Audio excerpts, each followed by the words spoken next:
Di pertambahan umur yang ke-494, Jakarta dihadapkan pada situasi memprihatinkan. Bahkan publik menilai Jakarta tidak baik-baik saja. Bagaimana tidak, di tengah persoalan klasik Jakarta yang masih harus dibenahi, persoalan pandemi COVID-19 di Jakarta semakin menggila. Bagaimana kerja cepat dan strategis sang pemimpin menghadapi persoalan ini, serta apa upaya yang lebih konkret semua elemen masyarakat untuk bisa bangkit dan bekerja sama keluar dari masa-masa sulit ini. Lebih lengkap kita akan berbincang langsung dengan Gubernur Provinsi DKI Jakarta Anies Baswedan lewat sambungan Zoom dari luar studio. Assalamualaikum, selamat sore Pak Gubernur. Waalaikumsalam warahmatullahi wabarakatuh. Selamat sore. Ya, terima kasih Pak Gubernur sudah menyempatkan waktu. Sore ini kita tahu sekali Bapak sibuk sekali ya untuk mengurus Jakarta di tengah kondisi yang juga saat ini masih sulit begitu. Tapi pertama kali Pak, CNN Indonesia ingin mengucapkan selamat ulang tahun untuk DKI Jakarta. Terima kasih. Ya, semoga apa yang bisa kita benahi bersama-sama ini bisa menjadi langkah untuk memulai Jakarta menjadi semakin baik dan Jakarta bangkit menjadi tagline yang diusung oleh Provinsi DKI Jakarta untuk bisa membenahi seluruh persoalan.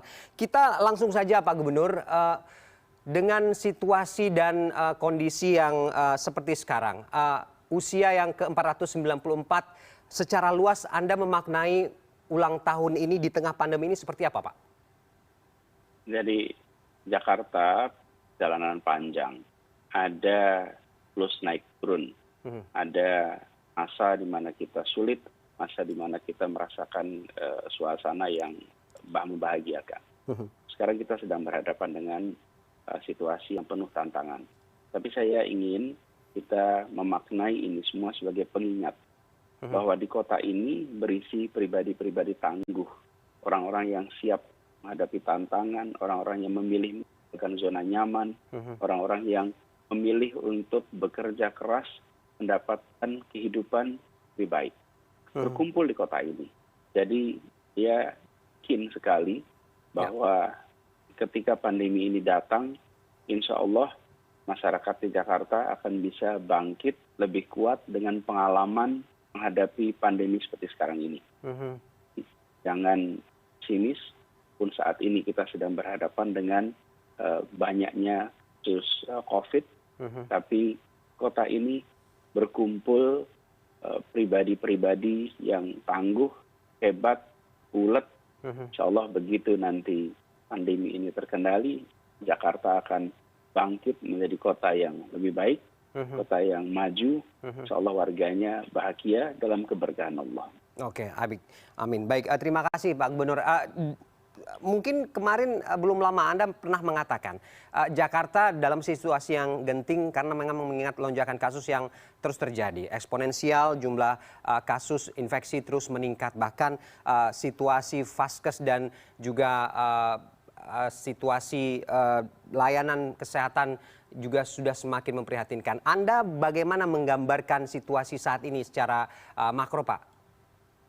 Jadi benar, 10 hari yang lalu kita sudah sampaikan kita potensi memasuki fase genting di Jakarta. Karena pada saat itu kita sudah melihat dalam hitungan hari jumlah penambahan kasus itu berbeda polanya dengan bulan-bulan sebelumnya. Kalau di bulan-bulan sebelumnya itu meningkat 1%, 15%, bedaannya dari hari ke hari. Kalau mulai sekitar 2 minggu lalu, itu lompatnya bisa naik separuh, bahkan naik 2 kali lipat dalam 1 hari. Jadi ada penambahan yang eksponensial, lompatnya tinggi sekali. Nah, karena itulah kemudian kita menyampaikan pada seluruh masyarakat untuk lebih berhati-hati, karena saya kira 3 hal yang menjadi faktor kita melonjaknya tinggi. Satu adalah kita memasuki periode mudik lebaran yang pulang ke Jakarta, itu awal Juni, itu kira-kira sudah terus mudiknya kembali jumlah yang cukup besar tuntas. Dan yang kedua adalah potensi varian baru. Indikasinya apa? Lonjaknya cukup tinggi dibandingkan ketika sebelum-sebelumnya, dan yang biasanya tidak terpapar, ini terpapar. Misalnya anak-anak. 16% dari kasus yang kita temukan adalah anak-anak. Bahkan balita termasuk, dan angkanya cukup besar. Balita itu hampir 5%. Jadi ini adalah beda dengan yang sebelumnya. Yang ketiga adalah karena kemampuan testing di Jakarta. Sehingga kita mendeteksi awal, deteksi banyak, dan akurat. Hari ini saja itu 57% testing dilakukan di seluruh Indonesia. Itu 57% dikerjakan di Jakarta. Rata-rata kita separuh dari seluruh testing di Indonesia. Jadi di kota ini kalau berpotensi COVID, kita tes dan ketahuan. Sehingga angkanya nampak. Tapi menurut kami lebih baik ketahuan. Dan kami di Jakarta tidak pernah menutup-nutupi. Tidak pernah diubah, tidak ditambah, tidak dikurangi. Karena kita ingin rakyat kaya apa yang dikerjakan oleh Prof DKI. Nah, dengan cara deteksi masif ini, maka orang-orang yang memiliki komorbid, orang-orang yang lansia, bisa tertangani lebih awal. Sehingga potensi fatalitas terhindarkan. Karena itu kenapa di Jakarta tingkat kematiannya sangat rendah, yaitu 1,5%. Artinya masifnya testing membuat kita bisa mendeteksi lebih cepat, sehingga amat. Nah, memang karena kita mendeteksi lebih cepat, jumlahnya banyak, lalu terlihat dalam laporan harian. Dan laporan harian inilah yang menjadi bahasan berita. Sehingga terlihat angkanya tinggi, ya benar. Jadi 3 faktor. Satu adalah balinya mudik, kedua adalah varian baru, yang ketiga karena kemampuan testing yang tinggi. Kalau testingnya ditinggikan, ya mungkin nggak kelihatan. Kita itu sekarang adalah 11 kali lipat dari syaratan yang diharuskan oleh WHO. Jadi WHO itu mensyaratkan dalam 1 minggu kita melakukan testing 1.000 orang per 1.000.000 penduduk. Jadi kalau di Jakarta, maka kita harus melakukan 10.500. Nah, kita sudah melakukan lebih dari 120.000 per minggu. Jadi secara perhitungan cukup. Jadi ini cara kita mendeteksi supaya bisa melakukan treatment cepat. Untuk treatment cepat apa? Begitu angkanya tinggi, yang kita kerjakan menambah kapasitas rumah sakit. Oke, artinya evaluasi ini berjalan. 10 hari lalu ya, suatu saya sampaikan bahwa ini akan genting. Lalu kita kerjakan, kapasitas rumah sakit ditinggikan.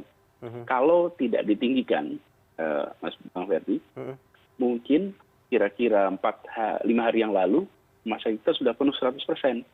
Tapi tidak.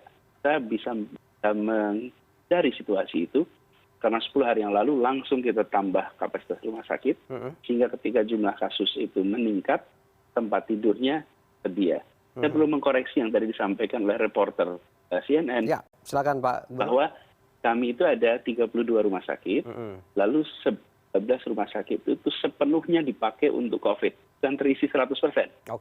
Sepenuhnya dipakai untuk COVID, ada 13, lalu ada 19 rumah sakit Pemprov, yang 60% dari tempat tidurnya itu digunakan untuk COVID, yang 40% digunakan untuk non-COVID. Nah, ini bukan 100% terisi ya. 100 dipakai khusus untuk COVID. Di Jakarta ini ada 193 rumah sakit, dan per hari ini 140 rumah sakit itu dipakai untuk menangani. Artinya kami ingin agar semua warga di dalam masa pandemi ini menghadapi kesulitan karena lapar, maka bagi mereka yang perlu pelayanan kesehatan, kapasitas rumah sakitnya sebisa mungkin memenuhi kebutuhan. Tapi bisa kita hanya bekerja di situ. Ini kan seperti atap kita bocor, kemudian kita siapkan ember di bawah untuk menampung air bocornya. Air bocornya makin banyak, kita besarin nih embernya.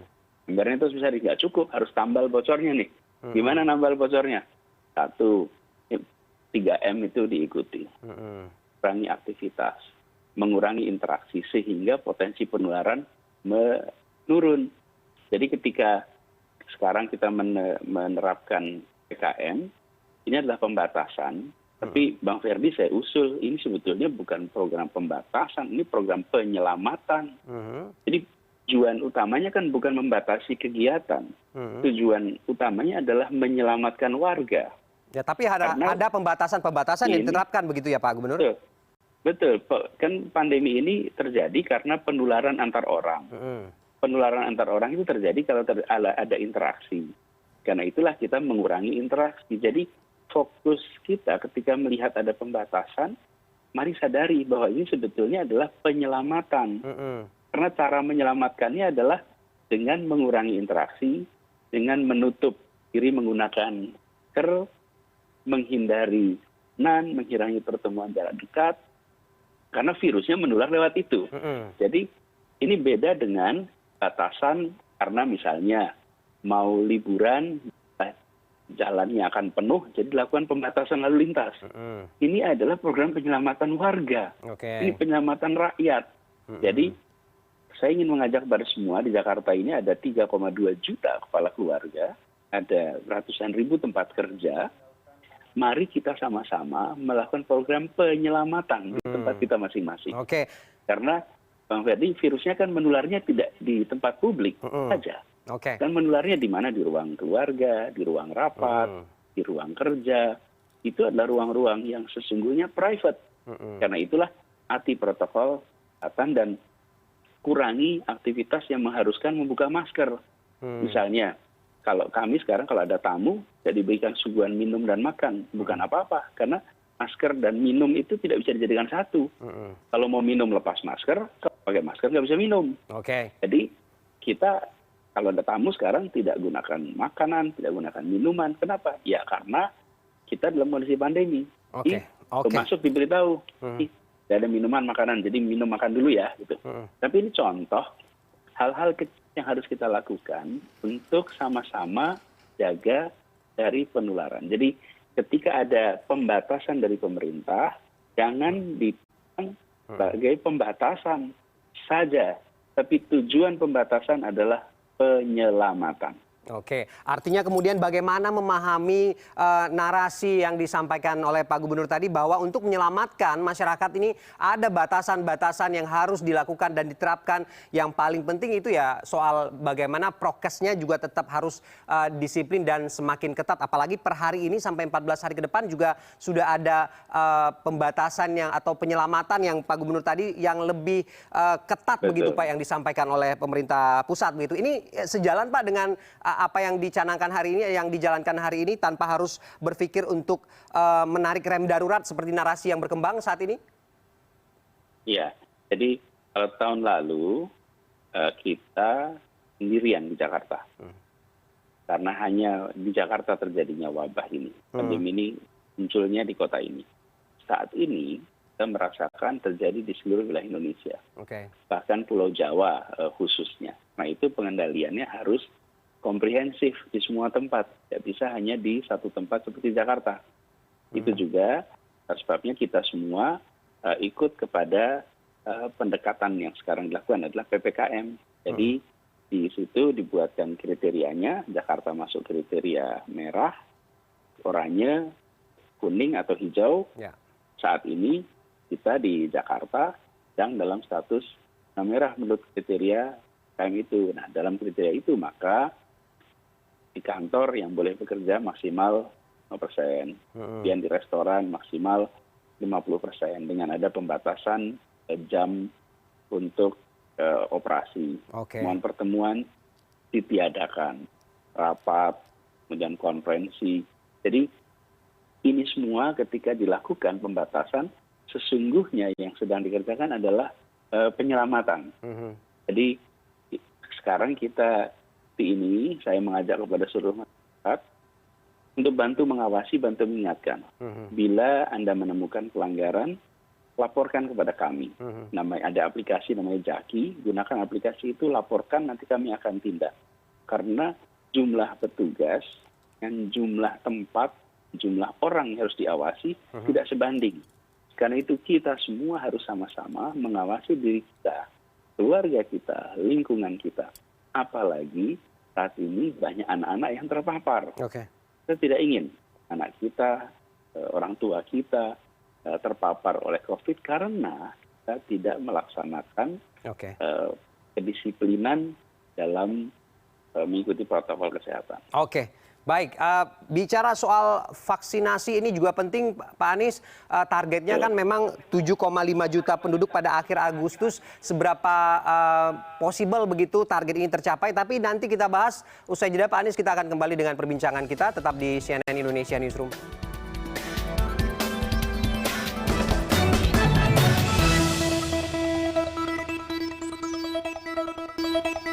Terima kasih Anda masih bersama CNN Indonesia Newsroom dan kita masih berbincang bersama Gubernur DKI Jakarta Anies Baswedan. Pak Anies masih dengan kita ya Pak?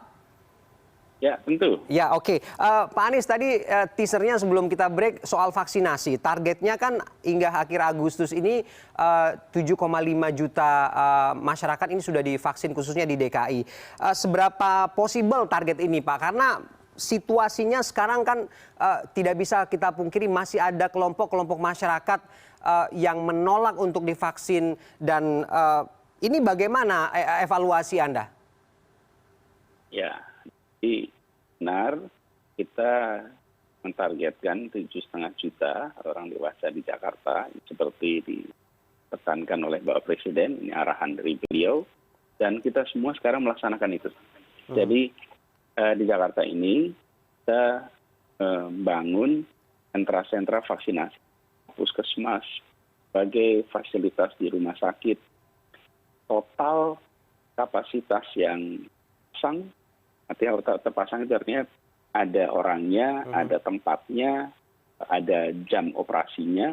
Dalam satu hari itu bisa melakukan vaksinasi di atas 140.000. Itu terpasang. Artinya kalau sampai kita semua orang datang, sampai 140.000 orang per hari, kita bisa handle. Nah, vaksinasi ini dua sisi. Itu adalah sisi yang tadi saya sampaikan, mampu sampai 140.000, vaksinnya ada, orangnya ada, jam operasinya ada, lokasinya ada. Yang kedua adalah demand-nya. Ini artinya orang yang datang untuk melakukan vaksinasi. Nah, kita mengerjakannya dua-duanya. Supply-nya kita siapkan, kemudian demand-nya lurah, Bin Kamtipmas, Binsa, Ketua RW, PKK, semua LMK, semua bergerak menyisir warganya. Tiap-tiap kampung disisir siapa yang sudah vaksin, siapa yang belum. Dan mereka yang belum kemudian mendaftar lewat apa? Jaki. Jadi bagi seluruh masyarakat juga tidak perlu datang tanpa perjanjian, tapi Anda masukkan, buka aplikasi Jaki, isi di situ, nanti Anda bisa milih tempatnya, sesudah itu nanti dapat waktunya. Jadi datang ke lokasi vaksinasi di waktu yang sudah ditentukan. Jadi kita memberikan kesempatan masyarakat untuk mendaftar, lalu Ketua RT, RW, LMK, PKK menyisir di wilayah masing-masing siapa yang belum, siapa yang sudah, lurah, camat, bergerak untuk menggerakkan semua. Dan alhamdulillah setiap hari, sejak hari Kamis kemarin, kita melakukan vaksinasi di atas 100.000 orang per hari. Artinya kapasitas yang kita miliki itu tinggi dengan warga yang berdatangan. Tapi berdatangan ini kan harus digerakkan juga. Jadi itulah RT, RW, PKK, dan lurah, camat, babinsa, babin kamtipmas, mereka semua menyisir menggerakkan. Dan alhamdulillah kita bisa terus minimal 100.000 per hari, 104.000, 107.000, kemudian pernah di atas 110.000, jadi tiap hari naik turun, tapi semuanya pasti di atas 100.000. Insya Allah untuk 7,5 juta di akhir Agustus akan bisa tercapai. Nah, jadi dua-duanya. Karena itulah saya ingin sampaikan pada seluruh masyarakat bahwa untuk kita bisa mendapatkan penyelesaian atas masa pandemi ini, yaitu tingkat penularannya menurun, terkendali, ada dua jalannya. Pertama adalah mendapatkan antibodi karena terinfeksi. Jalan kedua, mendapatkan antibodi karena tervaksinasi. Nah, tentu kita kepengennya bukan yang karena terinfeksi, bukan. Nah, karena di sini ada risiko.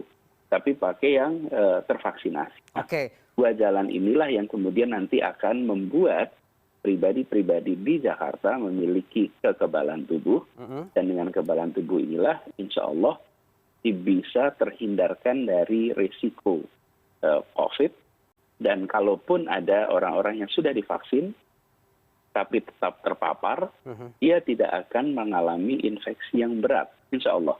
Oke. Tapi gejalanya ringan. Oke. Nah, ada dua, ada terpapar, ada terinfeksi. Ya. Terpapar karena kena virusnya, tapi terinfeksi karena virusnya menimbulkan peradangan. Nah, dengan kita melakukan vaksinasi, maka insya Allah kalaupun sampai terpapar, ketemu orang yang membawa COVID, Ya. maka tidak menimbulkan radang yang berisiko, tapi gejalanya ringan. Oke. Jadi dengan cara seperti itu, kita akan mencapai kondisi di mana masyarakat Jakarta secara umum mendapatkan kekebalan, dan itulah kemudian kita bisa masuk ke fase berikutnya, ini bangkit yang sesungguhnya. Oke. Jadi kalau program vaksinasi ini pas di akhir Agustus, maka insya Allah di akhir Agustus ini suntikan pertama, nanti suntikan keduanya bukan 12 minggu kemudian, artinya akhir November di Jakarta semua orang dewasa sudah tervaksin. Oke. Ini kita genjot, Oke. memang intensif sekali, Bang Ferdi. Jadi kita ini bahas pelaksanaan untuk aksi ini Ya. intensif, bahkan bisa memiliki kemampuan vaksinasi di atas 140.000 per hari. Ya. Itu bukan pekerjaan kecil. Oke. Itu melibatkan ribuan orang yang bekerja di belakang layar. Oke. Tapi itulah Jakarta. Oke. Oke. Orang tangguh Oke. dengan orang-orang yang kerja keras. Oke, Pak Gubernur, tapi kita tidak bisa memungkiri dengan apa yang Anda sampaikan, dengan langkah-langkah dan penanganan strategi yang tadi sudah dipaparkan semuanya cukup strategis begitu ya. Tapi kita tidak bisa pungkiri, kita dihadapkan kepada sekelompok orang yang juga masih menyebarkan hoax tentang bagaimana soal vaksinasi ini. Ada kelompok-kelompok masyarakat yang resisten dengan ini, padahal situasi saat ini bukan lagi fokus ke soal bagaimana mengkonsumsi hoax dan informasi yang keliru soal itu, tapi bagaimana menyelesaikan pandemi ini seperti yang Anda sampaikan tadi, melindungi dan menyelamatkan warganya. Apa kemudian evaluasinya, Pak Gubernur, soal ini? Ya, tentu harus ada counter untuk mengkoreksi, untuk menjelaskan. Jadi saya sendiri berkali-kali, sering sekali bertemu dengan orang-orang yang namanya resisten untuk melakukan vaksinasi. Saya sampaikan, meyakinkan, menjelaskan, karena bagaimanapun juga ini menyangkut kepada badan mereka. Ini kan bukan seperti kita mau melakukan hijauan pohon di halaman, ya ada yang menolak, ada yang menerima. Ini kan kita tim medis, di kajian ilmiah, dan sudah diakui oleh dunia internasional, lembaga-lembaga dunia, semuanya menjunjung tinggi prinsip perlindungan nyawa, perlindungan pada kesehatan, yang mengatakan bahwa vaksin yang digunakan ini adalah vaksin yang aman dan efektif. Jadi saya sering sampaikan, kita percaya mana nih? Saya berita yang tidak jelas sumbernya, kita percaya pada keputusan-keputusan yang jelas instruksinya. Saya rasa kita semua yang menggunakan, yang berpikir kritis, kemudian menggunakan itu kita, akal sehat kita pasti akan menerima keputusan-keputusan, kebijakan yang dibuat oleh badan-badan yang memang kredibel, yang sudah dikuat selama ini menjadi garda terdepan. Seperti misalnya BP POM kalau di Indonesia, WHO di dunia internasional, tidak sederhana approve dan tidak approve karena coba-coba, tapi itu semua harus diyakinkan. Jadi menjangkau, yakinkan, hormati. Jangan pernah rendahkan, ini pesan saya kepada semuanya juga, jangan pernah rendahkan, jangan pernah remeh, tapi hormat, jelaskan. Karena ini menyangkut di pribadi yang akan mendapatkan vaksin di badannya. Jadi dengan cara seperti itu, insya Allah secara bertahap semua akan bisa diyakinkan. Dan pengalaman saya begitu. Oke. Sebagian malah saya katakan, datang ke balai kota. Oke. Di balai kota, antar di sini. Oke, Dan baik. dengan cara begitu, kemudian bisa membuat mereka mau mengikuti vaksinasi. Dan insya Allah, pribadi-pribadi biasanya, tokoh-tokoh, sama ini mungkin belum terlalu yakin, setelah dijelaskan, difasilitasi, mereka melakukan vaksin, maka masyarakat sekitarnya menokohkan akan lihat, oh ternyata mereka pun melakukan vaksin, kemudian mereka ikut untuk vaksinasi. Jadi, tapi ini harus dikerjakan dengan kesabaran, penuh kasih sayang. Ini adalah untuk melindungi. Ini bukan untuk membuat laporan pemerintah baik, ini untuk melindungi Anda. Ini untuk menyelamatkan Anda. Apalagi ketika berhubungan dengan pribadi-pribadi yang berilmu. Maka kita ingin pribadi-pribadi berilmu itu terlindungi. Pribadi ini jangan sampai terpapar, jangan sampai sakit, apalagi bila berisiko karena ada komorbid yang punya risiko fatalitas. Jadi kita berbicara vaksinasi, jangan bicara angka saja. Jangan bicara tentang target pemerintah saja. Tapi ini bicara tentang kami ingin sehat. Ingin Anda terjauhkan dari risiko. Apalagi pribadi-pribadi yang memberikan manfaat banyak kepada masyarakat. Anda harus sehat. Anda harus bisa melewati pandemi ini. Jadi yang ditampilkan kepada mereka semua adalah ini program untuk melindungi. Program untuk menyelamatkan. Bawa pesan rahim itu. Pesan rahmah itu. Bawa pesan lindungan itu. Oke, terakhir Pak Gubernur, Jakarta bangkit, kuat sekali makna dari tagline ini. Apa yang bisa disampaikan oleh seorang pemimpin daerah untuk ke depan bisa bersama-sama masyarakatnya menghadapi sederet masalah yang ada dan juga bangkit dari situasi sulit ini, Pak? Singkat saja, Pak Gubernur, silakan.